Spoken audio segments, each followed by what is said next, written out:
I'm Jen Lopez of the Tuolumne County Visitors Bureau, and we invite you to come and enjoy and play in the snow in Tuolumne County this winter. Whether you're headed up Highway 108 to ski or snowboard at Dodge Ridge Ski Resort, or go tubing at Leland High Sierra Snow Play, or you're going to head to Yosemite on Highway 120, there are some things you should know about winter driving in the Sierra Nevada. For some tips, here's Bob Turney of Yosemite Adventure Supply in Groveland.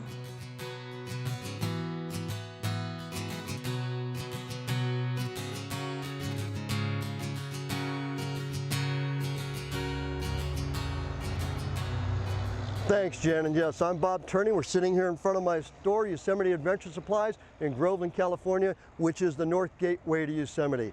I'm going to teach you how to install cables onto your vehicle today.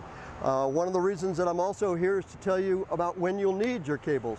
One of the things that's different about Caltrans requiring chains all over the state, they have their own requirements. But Yosemite, they can call what's an R rating, R1, R2, or R3. The way you find out what that R rating is by dialing 209-372-0200, pressing 1 and 1 and listening to your road conditions. Anytime Yosemite calls an R1, R2, or R3, they mean that you have to carry chains. It doesn't matter whether you have four-wheel drive and snow tires or not. You have to carry chains just to get into the park. And a lot of the times they're going to make you show them to them just to get in. Reason being that that's so important is because if you don't have the cables when you go into the park and the snow pops up, which can happen instantaneously practically around here, and they call an R2, which means you have to put your chains on, there could be up to a $5,000 fine. Not to mention they can charge you whatever they feel is reasonable to put cables on your car to get you out of the park. That's very important.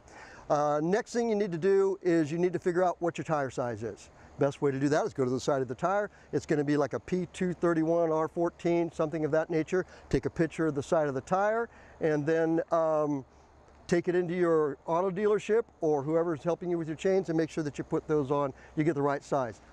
I'm also going to recommend that you try and put them on at home or wherever you can before you hit the snow, because it's going to be miserable, and if you have the wrong size at that time, you're not going to be happy. Next thing you need to do is you got to figure out whether or not you have front wheel or rear wheel drive. It's very important that you put them on the powertrain of the vehicle.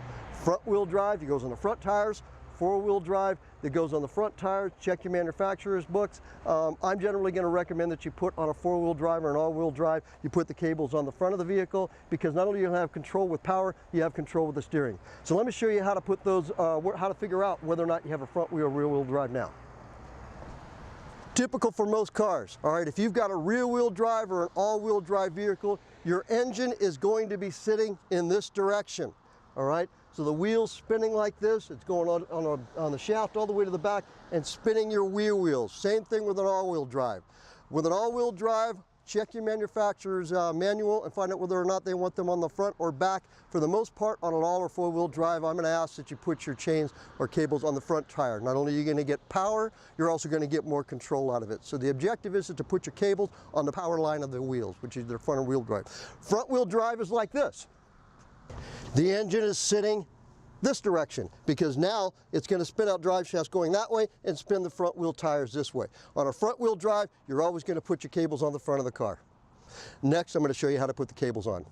First thing you want to do with your cables, you want to lay them out in front of your tires. Now, one of the things that this is a rear wheel vehicle, but I'm going ahead and showing you how to put them on the front wheels for two reasons. One, it's easier to see how it's completed. The other thing, it's going to be a lot easier to click onto the back when you've got a front wheel drive. All right. The thing is, now you got to make sure that your L clip, which is this right here, is on the outside of the tire. Best way to do that is just have the L clip facing down when you drive up over them. Reason being is because if this is facing the tire, you can imagine it's going to tear that tire up pretty good. So you want to make sure that it's on the outside of the tire.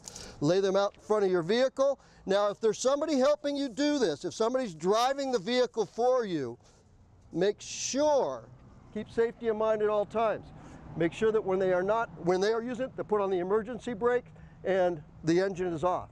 But it's because at some point you're going to have to get in front of the car when they may be bringing it up onto the cables. So you lay them out in front of your car like this, and then we're going to just drive it up on it a little bit, okay? That's perfect right there. Perfect. All right, now it's real easy at this particular point. I'm going to have her turn off the engine, put it in park. Always do that first. Then I'm just going to slip them up over the tire. One of the other things I'm going to mention to you too is as well, We had a beautiful sunny day and it hasn't snowed here yet, so we got a nice dry surface. A lot of the times you're going to be doing this in wet weather. It's going to be cold, it's going to be miserable. Have some gloves. And the other thing is, I always have a little plastic bag I can sit there and throw it out of the ground, kneel down on it, and keep my knees a little bit dry. Now I've got the cable brought up like this. There's one just like this on the inside. If you see, you got these little notches right here. I'm going to slip it on the inside as far as I can go on the inside first. Sometimes you're going to have to feel it. You might not always be able to see inside here. So you get it up there and get it on as far as you can up on the last one that you can. Now you come on out and do the outside one. Pull it in up as far as you can, you know, and you count these. Get it on there as hard as you can. So I got 1, 2, 3, 4, 5, 6 here. I want to do my best to have the same amount on the inside. 1, 2, 3, 4. All right. Now on the inside too, I have one of these. These are really helpful. You put this on like that, and then you'll snug it down. The next thing I'm going to need is my tensioners. So hang on 1 second. I'm going to go ahead and grab them real quick. These are tensioners. You know, they don't always require that you have to have them on the tires, but they're going to be a lot nicer in keeping that cable in there really, really secure. You know, so, and it doesn't have to be perfect on any particular one, but I also tend to, as an insurance policy, one of the notches, I hold down the other part of the cable, because if this thing pops loose, it's going to come around and start smacking the side of your vehicle. It's going to be a problem. So it's just an additional insurance policy. There you go. We're set. Now the one thing that I'm going to recommend after you do at this point, drive the vehicle for about a half a mile up the road, get out and check and make sure everything's secure. Redo these. You might be able to get another notch on this. Whatever you can do to make sure that it's insured on there safe. One more point, don't drive over 30 miles an hour. If it's at all possible, try and do it before the snow actually hits, but you don't want to drive far on these things without any kind of snow for it to grab onto, because on regular hard asphalt, it actually has the opposite effect. It'll actually slip.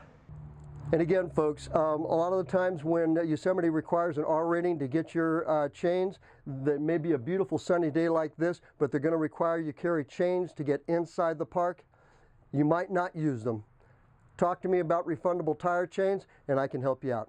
Thanks again, folks, and good luck out there and be safe on the roads.